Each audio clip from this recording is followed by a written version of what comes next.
First, Bill Bratton has led the nation's two largest police departments as chief of the Los Angeles Police Department and then New York City Police Commissioner twice. He's the only person to do so, and he's now the executive chairman at Teneo Risk.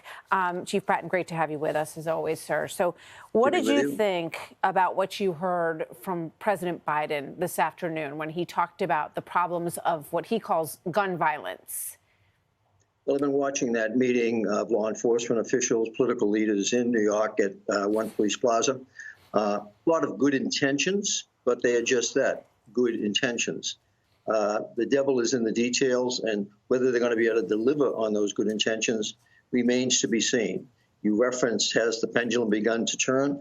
It may have stalled a little from its movement to the left that we've seen so much over the last 2 years, but it's going to be a historic struggle to get it to start moving back to center.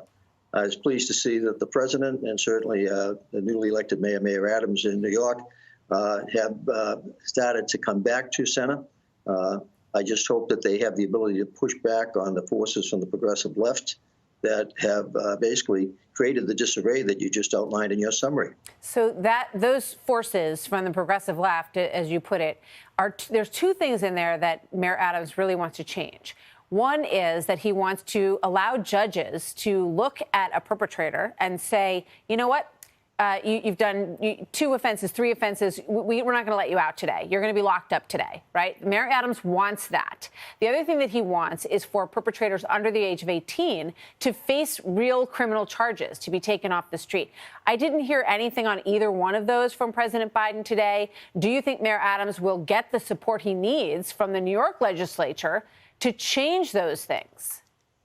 I wish he would, but I don't think so. That they have already indicated the leadership of the New York Assembly and the Senate that they do not want to reform the reforms that have created the crime crisis in New York City.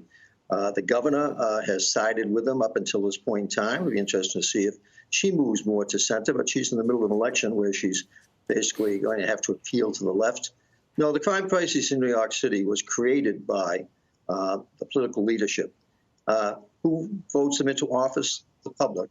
As to whether the public, which is now becoming very fearful in the city, decides to move some of these people to center, remains to be seen. I am not optimistic, to be quite frank with you. I wish the mayor well. He's got the energy, he's got the forcefulness, he's got the personality to maybe try and move that pendulum. But boy, it's going to be a lot. There's going to be a lot of resistance to him. You know, but elections are what make politicians stand up and take notice. And you just have to wonder when they look at some of these polls, Chief Bratton, if they're going to start to get the message, which clearly Eric Adams got, and clearly he got it when that little child was shot in the Bronx. He got it when he went to the funerals of these 2 police officers. And then I hear the president, talking before these individuals, before the law enforcement officers, and he's talking about, we're going to get you $350 million. We're going to get you more money. We're going to get you more community services, community programs. Can those things alone make a difference? More money and more community services? Not alone. They are part of the assembling the Rubik's Cube, if you will, or assembling the Lego. They can be very helpful. But what is effectively needed to deal with the gun violence, which is the great concern, the murders, the shootings, is effective prosecution and putting these people in jail who are a danger to society, causing so much mayhem.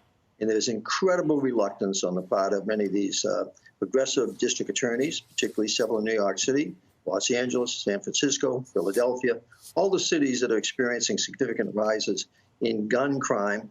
Take a look at their district attorneys and their politics. Take a look at the legislators in those cities, in those states. This is a crisis created by America's politicians, aided and abetted by some of America's district attorneys. I'm hoping the president who helped to lead the crime turnaround in 1994, who now seems to be coming back to a leadership position in 2022, has the ability to influence some of these local politicians. Chief Bratton, thank you. It's always good to have you here, sir. Thank you.